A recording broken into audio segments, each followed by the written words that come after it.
with something like this, and then also having other people's children in the home at this time that this happened? Well, this is a horrific, tragic situation for any community, especially here in Hopkins, where we don't see this type of crime. It's a rarity here in Hopkins. And we're a very safe community, and the impact is felt not only here but elsewhere for every parent who has a child in a daycare setting or anywhere where they don't have immediate control over their child. So yes, it's heartbreaking. Chief, I'm sorry if I missed this. Was this a stabbing? What was the weapon involved here? At this time, we are still trying to determine the weapons involved, and we'll release that at a later date. Anything about the nature of the injuries? No, at this point, I can't tell you. How were police notified about this, and what sort of response did you guys have right away? Our response was due to a parent of one of the daycare children who had arrived to drop off their children. Did they witness it? I believe so. What are the ages of the range of the children there and the deceased? They were all very, very young children. So I don't have their ages at this point. Under 5? It was somewhere around that age or less. Do we know if there was any no contact, domestic restraining order, anything like that involved in this couple? Again, we're trying to dive into the background here. But initially, our goal was to get here to protect the scene as quick as possible with multiple agencies. That's why I had a very large response. And at that point, the goal is just to preserve the scene and make sure that everyone was safe. Render aid as quick as possible. Sorry, are the kids all back with their parents now? Yes, all the children have been reunified with their parents, and that's why this took so long to come out here and tell me this. Can you just tell me again your reaction? I mean, you hit on it a little bit, that this really is a nightmare situation for a parent. You drop your kid off at daycare, and then you find out this happened. Yeah, there's no worse scenario than this, where you drop off your child to somewhere you think is safe, and you get that phone call. I think we can all relate who have children and those who don't, that this is just a tragic situation anywhere in the world, let alone here in Hopkins. And again, this is a rarity, and we will continue to investigate it as thorough and transparent as possible. Chief, 2 questions here. Maybe too early. Do we know, did the perpetrator take his own life? Preliminarily, we believe that to be the case. Okay. And how are your officers holding up, too? This is, not just for the community. This has got to be traumatic for them as well. The initial officers on scene, this was a tragic situation for them as well. And I can see on the look on their faces that this was one of those ones that you'll remember throughout your entire career, if not life. Do you have any expectations about when you'll have other updates, and will it be happening here at the scene or someplace else? I was hoping to do one at 4 o'clock today at City Hall. I also have Mayor Hanlon from the city here present with us today, and we'll put out more information as we gather the intelligence from the scene. So we're going to have one last, if you know, is this a licensed daycare? Do you have any idea? I do not have that information. Did the suspect shoot himself did he shoot or was he stabbed? At this point in time, I can't tell you that information. We'll be able to tell you later this afternoon, but there's 3 deceased individuals in the house, all believed to be related. Did the husband live at the house at the time? I don't have that information. Thank you, Chief. Thank you. Thank you very much. Thanks, Chief. Thank you, Chief. Did the mayor want to say a couple words? Did you want to say a couple words, Mayor? Do you guys want? Yeah. Anything? Hang on. Hey, guys, we got the mayor coming.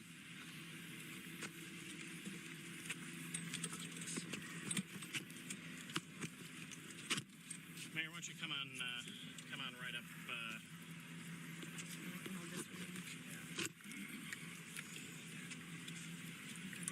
You want to start by just introducing yourself? Yeah, my name's Patrick Hanlon. I'm the mayor obviously, this is a really fresh incident, so we are focused on letting the police do their job and get the details of the situation. This community is reeling. It's a small community. We're only 20,000 people, but we operate as a small community, and everyone knows each other. There are no strangers in this community, so we are all reeling with this information right now as a community, and so grateful for the different departments that have come out from across the West Metro here and immediately to lend a hand in this situation. So just grateful for the police work that's going on right now and reeling from a really tragic incident. So thank you. Anything else you want to add here? I mean, this is obviously horrific for anybody. Yeah, this is, I mean, I think the first and foremost is to know that there's not an ongoing threat. I think when you see a lot of police cars in our neighborhood and a lot of folks reacting and responding, to know that there's not an additional threat to our community. But yes, we are all just reeling from this tragic incident that's going on in our city right now. And there you have it. Mayor Patrick Hanlon of the city of Hopkins, along with the police chief there, Brent Johnson, giving us a briefing within the past hour and 45 minutes now about what took place along Tyler Avenue in Hopkins this morning at 9 o'clock. We do know that the county attorney, Mary Moriarty's office, is already looking into this. She issued a statement saying that they're aware of the devastating incident here and that they're working with Hopkins police to investigate, and that their office's Victim Services Division is prepared to support the families that have been impacted by this too. Yeah, because you can imagine that's where the focus is right now. You think of the 6 other children who were inside of that in-home daycare at the time. You think of what they might be remembering, what they could remember for years to come from now, and also those parents. I mean, when that those parents would have been terrorized. Absolutely, I would have been. And right? me as well. I have a child who is just as young. He is also in daycare, so I can only imagine when you get this sort of call, or maybe you don't get the call, right? I think that's where we also try to be very careful when we hop on the air and things are a little bit fluid. It's some people may not have gotten that call right. Yeah, which is why we were so careful at trying to identify exactly what daycare this was this morning. And even when we were at the scene, our crews were very, very professionally careful about trying not to shoot any children or any parents there who may have been identifiable. The last time Corn Hoggard joined us, he said something like, I don't know if this is okay to mention, and he says that in reference to, you know, we're speaking with, as a reporter, what is your job, right? It is your job to try to find that piece of information. The most available version of the truth, as I always like to say. And that could be from neighbors, people nearby, people who may have heard or seen something, people who potentially may know this particular family. So it's our jobs to sort of take that information in, but then protect some of that information depending on what exactly it is, because we're just not sure of what we can release at the moment. But also, if we haven't heard it from police directly yet, we just don't have that verifiable information. Right. You know, we're trying to be that sensitive and informative all at the same time, and it's a difficult line to walk in many situations, especially one like this today. But also being able to distribute that information of what we do know to the public and to the people who are watching, because of course, when you turn on the TV, I think people are expecting to find out what happened, right? That is let me turn on the news and let's see what's going on. And so it is our jobs on the ground to sort of piece whatever we can together, but then also be very sensitive to the families who are a part of this active situation. Now, as you're looking at a live view here of the scene on Tyler Avenue, in the 200 block of Tyler Avenue, which is no longer active, I just want to mention that as well. Exactly, but they still have it sealed off to the public, right? And reporters as well. There's going to be new information coming out at 4 o'clock this afternoon. So the police chief has already given us a heads up that he will have another briefing at 4 this afternoon to update us on what they've learned since the last briefing an hour and a half ago.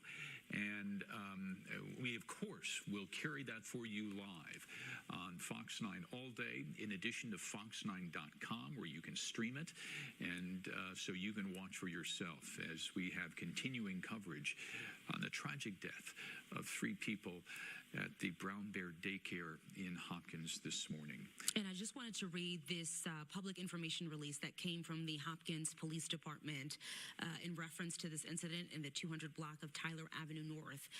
They say, I'm just going to read this word for word, on August 12, 2026 at approximately 9 a.m., the Hopkins Police Department responded to a report of a stabbing at a residence operating as a home daycare in the 200 block of Tyler Avenue North in Hopkins. Upon arrival, officers discovered 2 adults and 1 juvenile deceased inside the residence. Several children were present at the time of the incident. All were safely evacuated and were unharmed. At this time, we believe there are no outstanding suspects and no ongoing threat to the public. This is an extremely tragic event for our community. Our thoughts and prayers are with the families affected by this devastating incident. The Hopkins Police Department will be holding a press conference at 4 o'clock p.m. on August 12, 2026 in front of Hopkins City Hall. That's 1010 First Street North, Hopkins, to provide additional details as this investigation continues. They then go on to say that we would like to thank the numerous agencies that responded and assisted on scene during this tragic incident. Their support and professionalism are greatly appreciated. And of course, this remains an active investigation, and further information will be released as it becomes available. Now, all of this happening on what is a big news day in the Twin Cities metro area and across the state of Minnesota. So we had some major primary elections yesterday that would have been our headlines here today. Of course, the loss of 3 lives is trumping all of that at the moment. But one of the other big events that was taking place this morning was Mayor Fry in the city of Minneapolis giving his budget address. As we know, they are under some major budget constraints.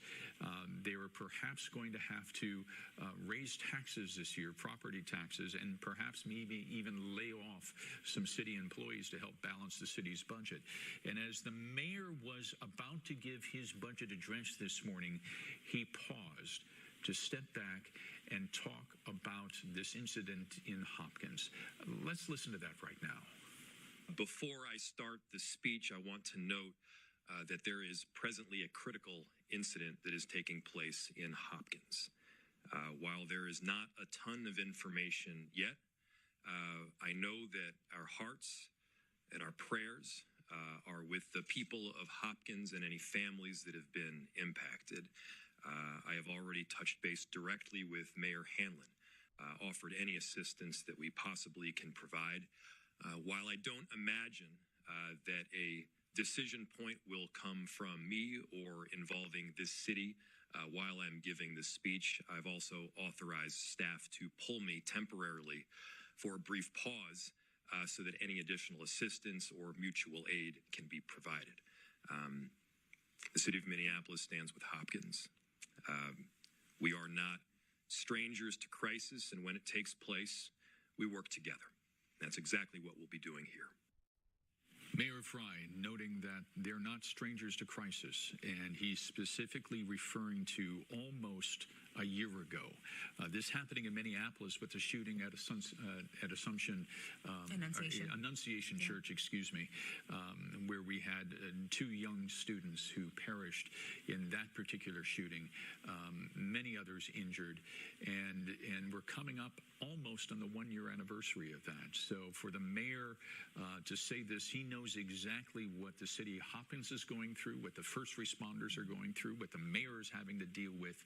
And so for him to basically say, look, at the top of my budget meeting today, we need to talk about this first. That says something. Yeah, and you often, in these sort of situations, hear people say it's going to be a long road ahead. And that can be thought of in many different aspects, and especially when you talk about children involved in this. And then you mention Annunciation, and you think of, just think about the maybe parents tied to Annunciation who then sees this, right? I think it's a domino effect when it comes to trauma, and maybe those like trigger sort of words or incidents that then bring back sort of the emotions and exactly what you felt during that particular day. And so I think that's also important to note when we sort of have to report on these sort of situations as well. Right now, you're looking at some of the live shots that we have on the ground. Very, very quiet right now is what we have been told. Of course, this is an active investigation as far as what the police are doing on the ground right now, but as far as any activity going on, it's pretty quiet. What they're trying to do now is just simply process the scene, right?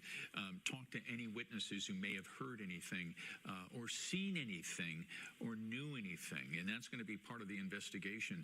And this will be active for quite a while here. This happened at 9 o'clock this morning. You can still see the police tape up. Karen Scullen, one of our seasoned reporters who's out there at the scene, just told us a few moments ago that the crime scene tape that you see there, right behind Richard, who's standing in front of the camera, Our photojournalist, yeah. And is about a block away from where the crime scene actually happened there in the 200 block of Tyler Avenue North in Hopkins. And you saw only police. Richard sort of just lifted up that crime tape To there. let a car out. Only right? the police going in and out of this crime tape. But yeah, we did take a map earlier today where you could really see the extent of just how far, these lines are drawn as far as how far the crime tape is back away from the home. And so we know that, again, this happened on Tyler Avenue North. And which is not unusual. Yeah, I mean, exactly. It's all about crime scene security, right? Yeah, and preserving, And so they don't want people getting into the crime scene for a number of reasons. Number one, they want to be able to process the scene, but they don't want to, especially in shooting scenes, where there's tragically been a lot of bullets fired, that they want to preserve evidence that's there on the ground and in the neighborhood. So we're going to take a quick break and be back with more of our continuing coverage of the Brown Bear daycare shootings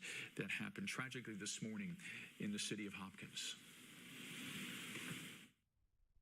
To everyone who loves great food, let us make you a meal the Wisconsin way. We cook each Butterburger to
neighborhood.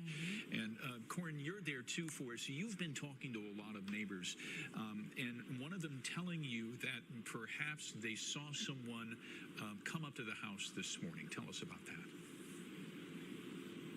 Right. This is unconfirmed from the police.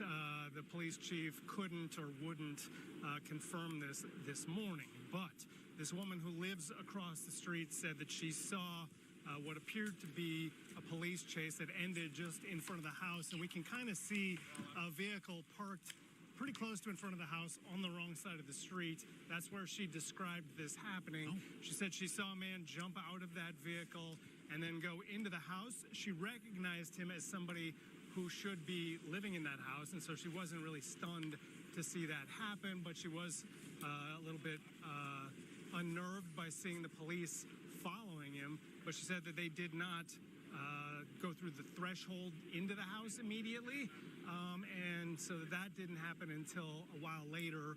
And then the next thing she saw was police shepherding a lot of these younger children out of that house where the daycare was taking place. We know that the 6 children who are not related to the suspect and his wife here all left unharmed, at least physically. We don't know how much they may have seen or heard that might damage them psychologically. But that is what one neighbor said. I also called the notary who did my refinance and lives next door, and she told me she didn't hear anything. She was at home. In fact, as I was talking to her on the phone, she said the police were coming up to her house to start to ask her about what she saw and heard, and the answer was basically going to be nothing. It was quiet. She said this place is typically quiet. This entire street of houses is normally quiet. Most of the neighbors I've talked to mentioned that there was a previous domestic violence homicide that occurred in 2023, a little bit around the corner here. But basically, the entire neighborhood, that they take it to be safe. And because these are 2 incidents of domestic violence, they don't feel any less safe. They are unnerved knowing it happened so close to them. Talked to one woman who had her 2 young daughters with her here, who are the age that you might have sent them to that child care. She said she saw the woman frequently come to this city park across the street and with the children who she takes care of, and that, you know, she didn't really interact with her much, but she knew that there was a daycare and that woman would go to this park. She said that, you know, she didn't really know much about them, and a lot of the neighbors apparently didn't know much about them. Although I'm looking into one of the other neighbors had a daughter who would have been about the same age as this young victim of this crime here. So still trying to make some connections here. But yeah, that's essentially what we're hearing from neighbors, is that, you know, they didn't see or hear much except for the one neighbor who watched people going into the house and then children being the only ones coming out. All right, Corin Hoggard coming to us from the scene there live. What we don't know is the timeline yet here of everything that Corin has been describing, because we do know that it was a parent who perhaps came upon the scene dropping off a child this morning and called 911 to report the tragedy. And we don't know where that perhaps fits into the stories that that Corin has picked up there in the scene too. So we do know that it's just a tragedy all the way around. Yeah. And Corin talking about how, you know, the neighbor that he spoke with is saying that it's just a quiet neighborhood. Mm-hmm. And I think all of us as reporters over the years have written the line in a story like this: it's a quiet neighborhood, not much happens there. Mm-hmm. And how many sound bites have we heard, or, you know, pieces of information? It's a shock. It's shocking. Right? Nothing ever happens here. We hear that all the time. And then we have incidents like this where, unfortunately, you do have some of the incidents that do happen. I think we also heard it from We heard it from the police chief. Yeah, and the police chief saying that, look, this just is not the kind of crime that happens in the city of Hopkins. Yeah. And the mayor saying that, quote, the community is reeling. Mm-hmm. We know each other here. This just does not happen in the city of Hopkins. So that's what kind of brings the shock and surprise from so many residents that we're hearing from this morning. And I think we sort of get a sense of that right now through these live pictures that we have. It has been so quiet. So quiet. These have been the photos that we have been showing you over the course of the last, several hours. Of course, initially, since this call did come in around 9 o'clock this morning, things, are a little more fluid and active, and you have, people, the police officers putting up crime tape at that moment. But for the last few hours, honestly, this is what we have been seeing. It has been very quiet. You have, of course, all of these areas blocked off, but it goes back to what some of these neighbors have been saying is, we're just a quiet neighborhood. Nothing happens. Right. We're going to go to some helicopter video from Skyfox 9 that's been flying over the scene. Karen Scullin describing to us just a few moments ago how much of the police presence has now left the scene. Our photographer was there. You just saw Richard raising the police tape to let a couple of cars out of the perimeter, the secure perimeter around the daycare site. And Karen's reporting that basically all those who are left are Hennepin County crime scene analysts who are processing the scene and gathering what evidence that they can for the continuing investigation on this. But Skyfox 9 over the scene of the daycare earlier today, giving you some reference, some perspective as to what the neighborhood looks like and where this daycare is at the center of it.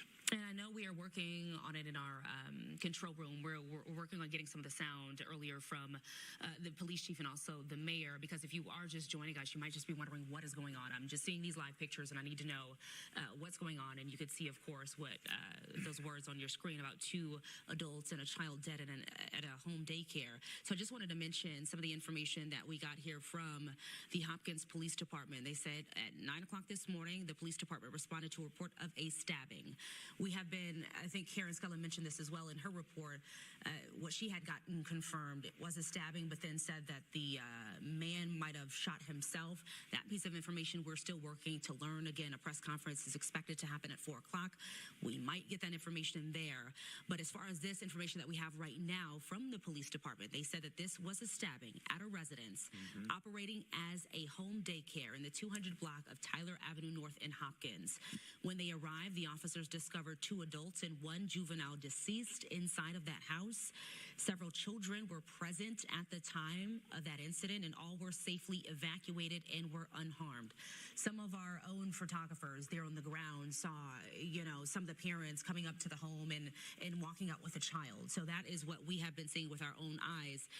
They also said at this time that they believe there are no outstanding suspects or no ongoing threats to the public right now. So what you are seeing is just a very quiet scene as these investigators work to piece all of this information together. Because, Tim, we also don't know just the nature of the relationship between this man and woman. Of course, police saying that they were family members as well as the child.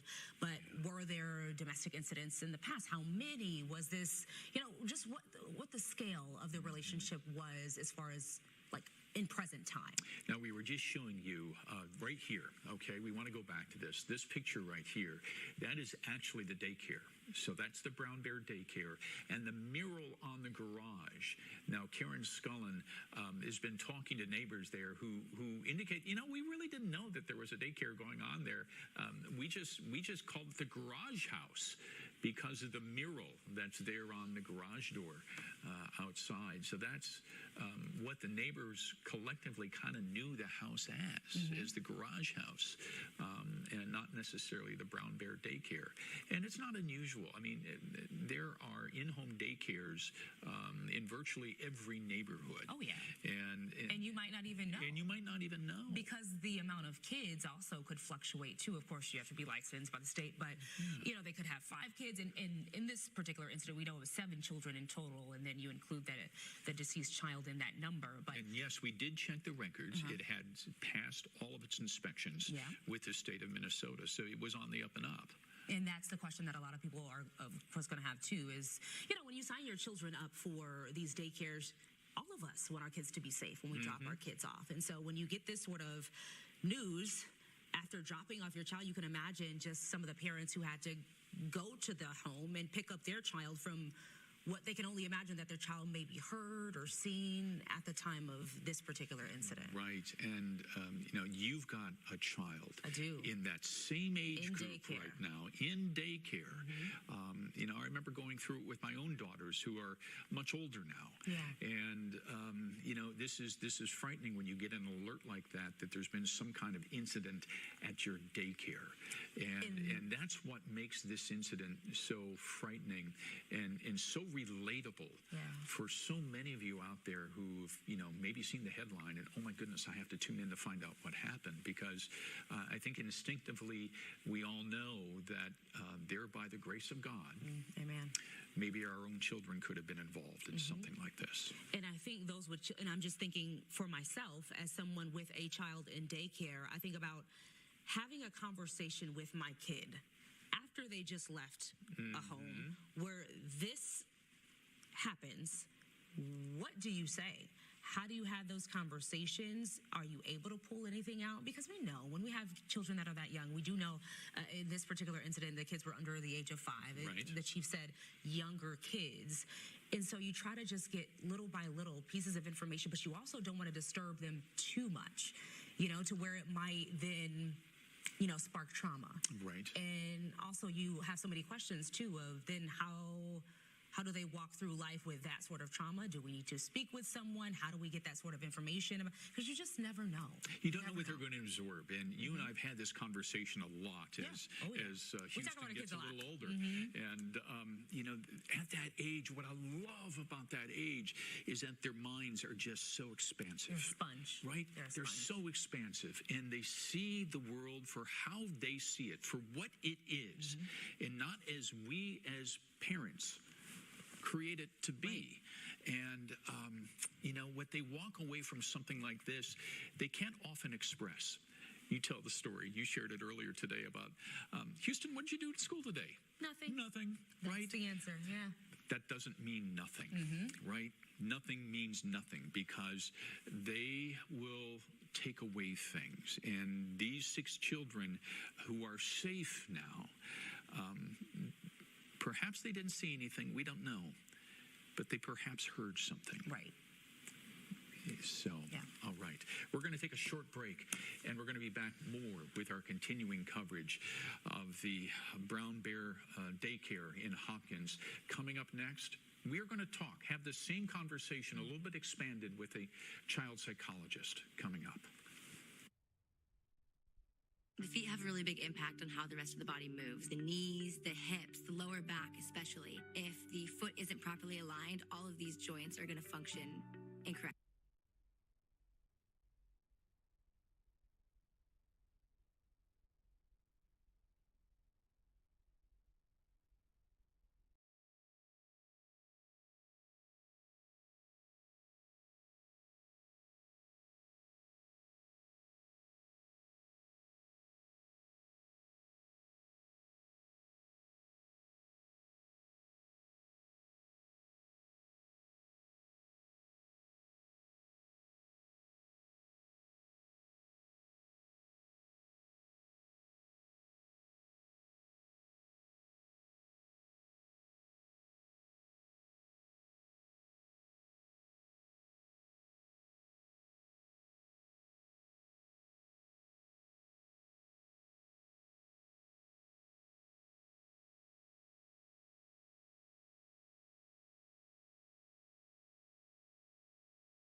but invariably at some point, maybe all of us and our children are going to go through some kind of incident.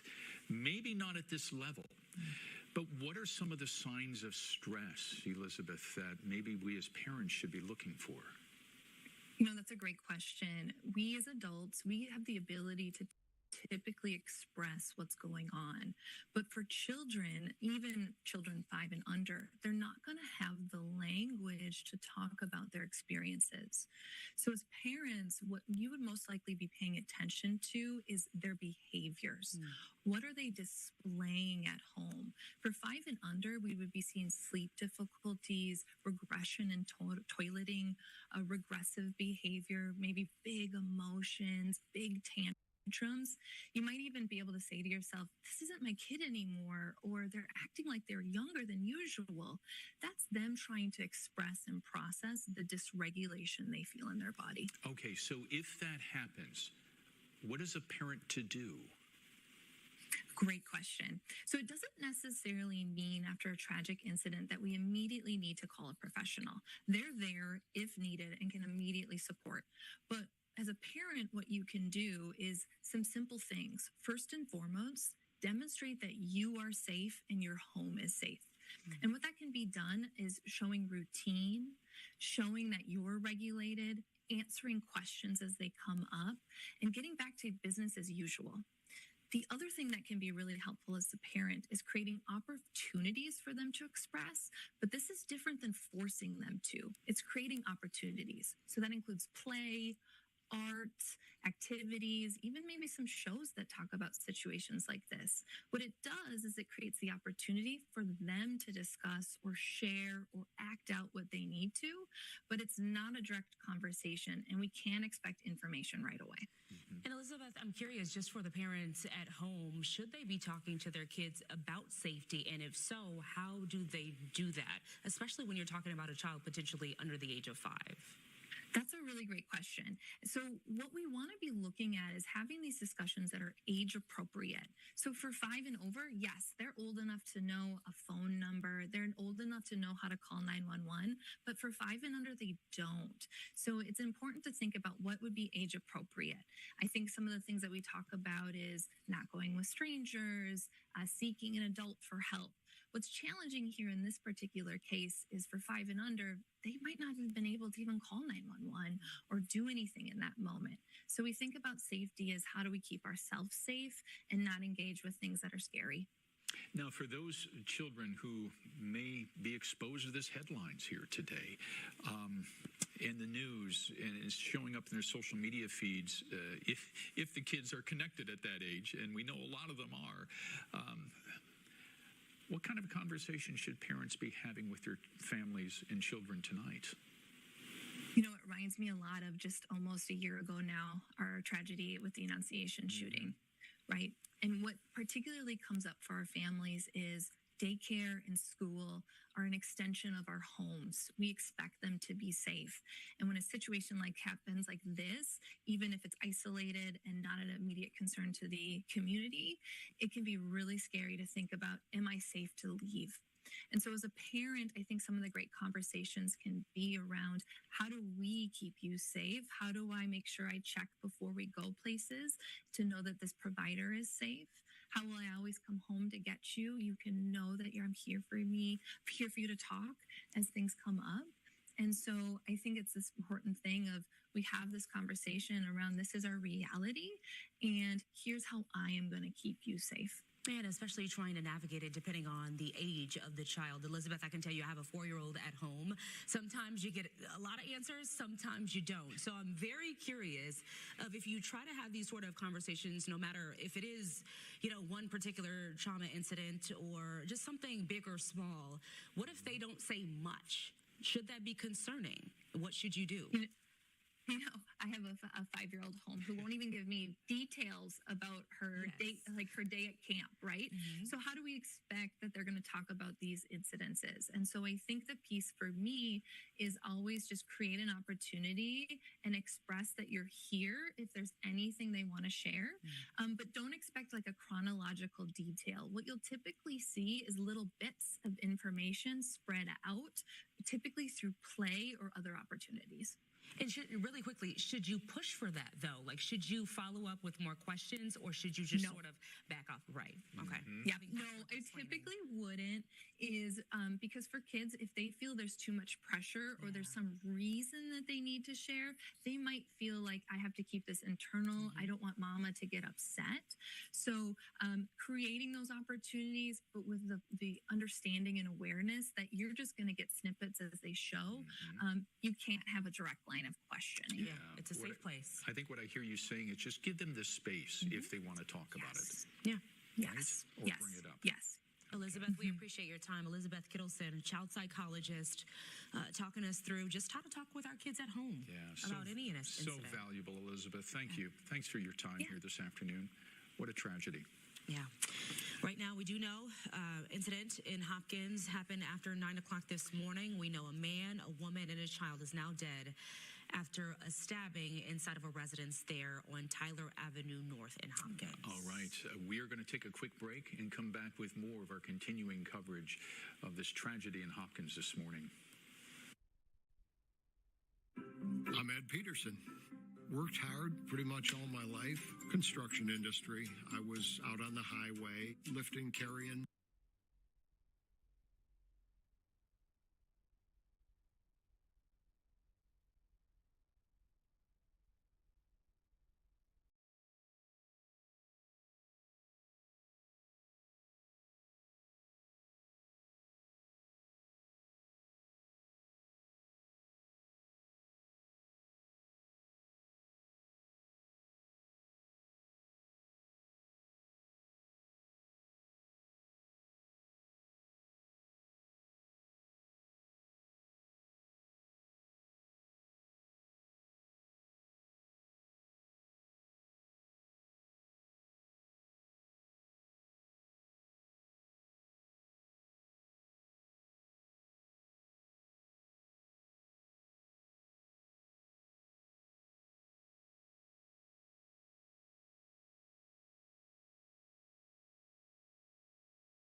who has attended child care at that facility for the last 6 years. She described herself as a friend to the woman who owns and runs that daycare. She described the child care owner as just a very intelligent but passive woman. She has a master's degree in early childhood education and was working towards another one in speech pathology. But she said she knew that things were kind of off in the family there, that there were potentially abuse issues going on. And this morning at 8:45 a.m., just maybe 20 minutes before all this happened, she got a text from the woman who runs that daycare. Now, her son was not at daycare today, but she got a text saying that things were crazy, that she was going to go to 2 days a week with this woman's son. But she also said that she was going to close this daycare as of August 27th. And the reason for that, according to this woman, is that that house down there belongs to the husband and not the wife. And the wife was going to leave the husband and therefore could not any longer run the daycare out of that house. And so that kind of gives you a timeline there, August 27th just being a couple weeks away now, of why things were coming to a head. One more thing I want to point out that she mentioned to me is we can see there's a Nissan that's facing this direction. It's got its headlights on still. It is on the wrong side of the street there, and last I checked, it seemed to still be running. Well, that vehicle was belonged to the woman who ran the child care, according to her friend who also had a son who went there. And so that kind of jives with the witness report that I got from a neighbor across the street who said she saw the man pulling up in that vehicle and then running inside the house shortly before 9 a.m. today. And so starting to kind of put the pieces together here. Of course, the police will update us. And the chief this morning could not or would not confirm that there was any kind of police chase involved. But that is what a neighbor who witnessed this parking said. She saw him park there, run inside the house, and then shortly after that saw who she believed to be Hennepin County sheriffs following him, but not quite going inside the house, just stopping there, at least for a short time frame, and then later on going in the house and taking all the children out. Corin, the mother that you talked to who had a child at this daycare for 6 years, was he still a student there? He is, and they were going to start to go 2 days a week. He was typically going 1 day a week, but he was, and was he there this morning, and is he okay now? He was not, and he is okay, but she was worried. This is obviously something that touched very close to home. She said, could have been there, would have been there yesterday, but not today.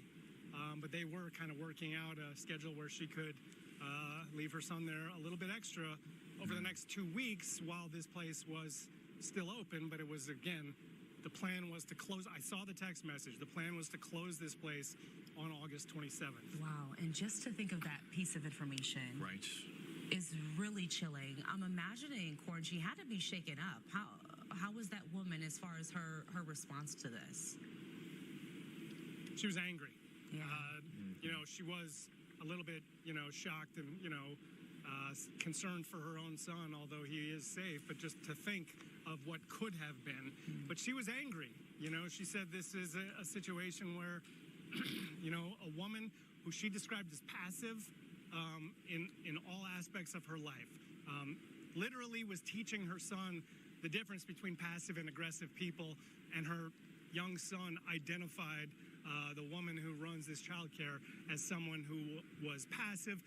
This mother said that made her a perfect child care owner. She said she was the best parent, the best child care attendee, and just one of the best people she knew, a good friend, and she was very angry that this was how her life ended and her daughter's life ended. Yeah, more often than not, the people who, the teachers, the daycare owners, the people who run these sort of establishments are good people and they want the best care for their children. So I can only imagine it was the same in this particular incident. And I think we see this often too, Corin, and you can speak to this because you've been a reporter and you've covered some of these incidents, but the domestic incidents where they get so close to, it sounded like she was close to the finish line, right? Okay, I plan to close it at this date. That's in a couple of weeks at this point.